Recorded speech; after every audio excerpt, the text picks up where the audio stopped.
चौधरी साहब, बज़ाहिर तो देखने में बिल्कुल ये बात दुरुस्त लगती है कि बड़ा उन्होंने ताकतवर कर दिया पीपल्स पार्टी को भी, अपने लिए भी ओहदा बड़ा, सबसे बड़ा ओहदा आईनी जो है वो भी चुन लिया और वो सब मामलात भी ठीक हो गए। लेकिन आप समझते हैं कि अवाम की जो, अगर हम पॉपुलर पॉलिटिक्स की बात करें, अवामी सियासत की बात करें, तो उससे कहीं पाकिस्तान पीपल्स पार्टी को उन्होंने दूर किया है और बिलावल उनसे एक मुख्तलिफ शायद राय रखते हैं। उन्होंने जिस तरह से कैंपेन चलाई उससे तो बज़ाहिर यही लग रहा था कि वो अवामी पॉलिटिक्स करना चाहते हैं, लेकिन यहाँ पर जरदारी साहब जो हैं वो डोमिनेट किए।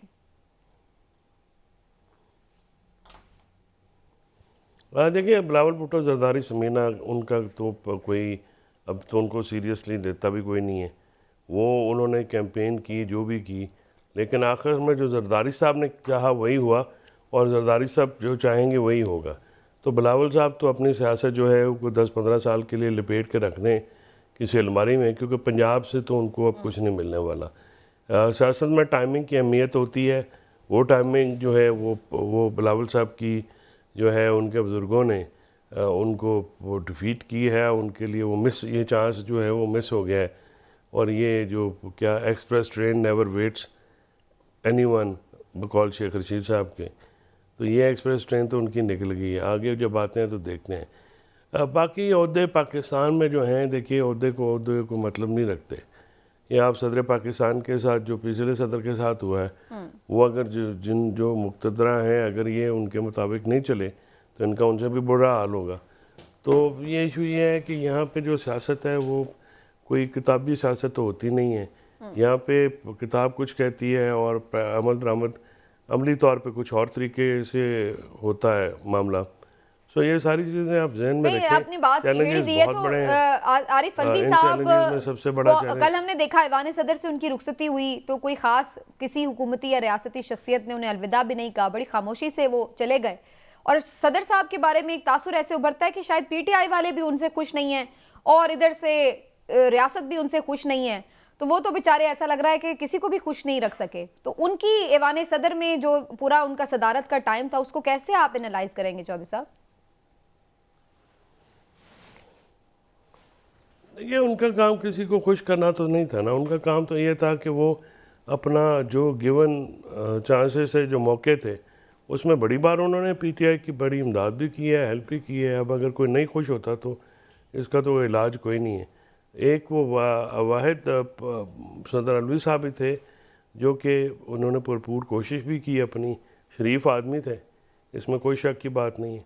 और जिस किस्म की सियासी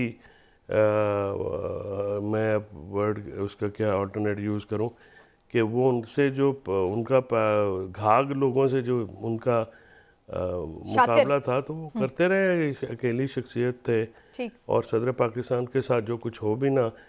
तो अब ये जो मौजूदा सदर आए हैं, देखिए सबसे बड़ा तो चैलेंज ये है कि जाली मैंडेट है, उसको कैसे आप कवर करेंगे। फिर CBMs कोई नहीं है, यानी आज भी वो सदर बने हैं तो कोई ऐसा हौसला अफजा बयान तो उनकी तरफ से आया नहीं है जिससे ये लगे कि शायद मुल्क में सुलह जुई की तरफ कोई जाना चाहे।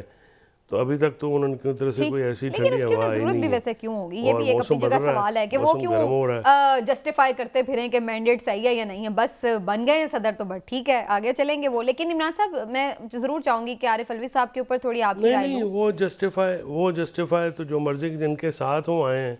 मैं वही कह रही हूँ ना, उन्हें आपने कहा ना कि वो चैलेंज है, उनके लिए वो क्यों चैलेंज होगा? मेरा ये उसमें आर्गुमेंट सही है।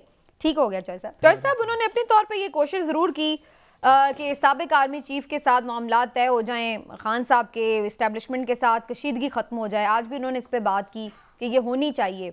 आप समझते हैं कि आज वो ये बात कर रहे हैं कि इमरान खान साहब की रिहाई हो, मैंडेट को तस्लीम भी किया जाए, कशीदगी का खात्मा हो, ये सब चीज़ों को इस तरह से वो एड्रेस करें? अभी भी वो किसी तौर कोई किरदार अदा कर सकते हैं मफामत के लिए और PTI के लिए कोई सहूलत करवा सकते हैं किसी तरह की?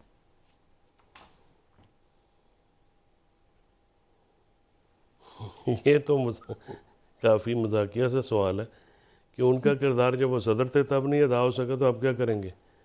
तो उन्होंने कोशिश भी की, लेकिन यहाँ पे मामला जो है वो पावर कॉरिडोर्स की सियासत और तरह से होती है। सदर अलवी साहब जो हैं वो इन पावर कॉरिडोर्स की सियासत के लिए माशरे से मिसफिट रहे हैं और इस चीज़ को जो है पार्टी, जैसे असद जरदारी की देखें, असद जरदारी की जो प्लस पॉइंट है वो एक तो उनकी पार्टी है, वो बिल्कुल, क्योंकि पार्टी के हेड भी हैं, तो वो सदर जब बनते हैं तो उनके पास एक स्ट्रेंथ होती है, वो पार्लियामेंट में भी उनके बंदे होते हैं।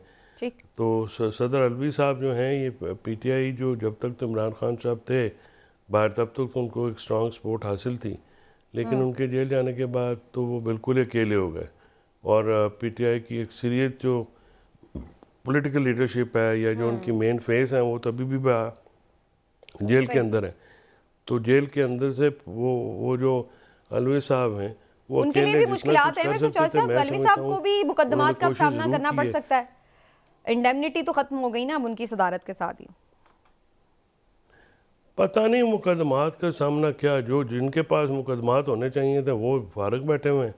सदर अलवी पे मुकदमा करके जिसने शौक़ पूरा करना कर ले, उसके उनके ऊपर क्या मुकदमा आप करेंगे? मतलब ये तो एक मैं समझता हूँ कि फजूल सी बात होगी। चौधरी साहब, हम कैबिनेट डिस्कस कर रहे थे, तो आपको क्या नज़र आ रहा है ये कैबिनेट कितनी मुख्तलिफ है और कितना परफॉर्म कर पाएगी, और चॉइस किसकी नज़र आ रही है आपको, कौन डोमिनेट करता नज़र आ रहा है इसमें? देखिए, ताला तारड़ और ख्वाजा आसिफ पे तो बहुत संजीदा इल्ज़ामात हैं, ये फॉर्म 45 वाले हैं, ये फॉर्म 47 वाले हैं। अगर देखिए, जो वज़ीर इत्तलात होते हैं वो हुकूमत का चेहरा होते हैं, और ताला तारड़ जो हैं वो किसी तौर पे भी मेरे ख़्याल में जो मौजूदा हालात हैं उनमें वो जलती में तेल तो डालेंगे, लेकिन वो मामलात को कंट्रोल करने में बिल्कुल उनका कोई हाथ नहीं है। इससे ये साबित होता है, ये जो कैबिनेट सामने आई है, कि ये महाजराई की तरफ जाएगी हुकूमत, और ये मामला ज़्यादा जो है एस्केलेट होंगे, और ये जो जबर और इस्तबदाद है उसमें इजाफ़ा होगा, और ये एक चप जो है वो कशमकश जारी रहेगी केपी में और फेडरेशन में और पीटीआई में और हुकूमत में, और इसकी तरफ किसी तरफ रिकन्सिलिएशन का कोई इशारा नहीं है। ये हॉस्टाइल कैबिनेट है।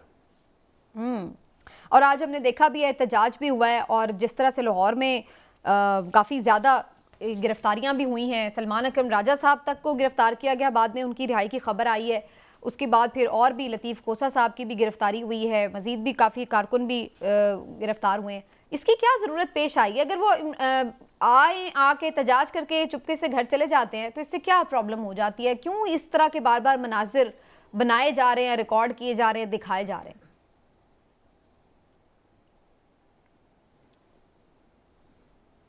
देखिए, बात यह है कि ये हुकूमत जो है ये बिल्कुल तर्ज़ अमल है इनका।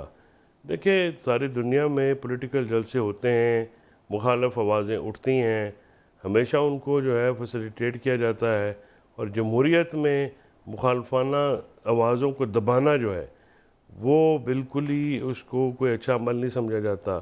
ये हुकूमत आई है तो आते ही असद तूर और इमरान रियाज गिरफ़्तार हुए हैं, तो साफ़ियों के लिए भी इशारा जो है वो दे दिया गया है कि जो बोलेगा फिर वो कुंडा भी खोलेगा जेल का।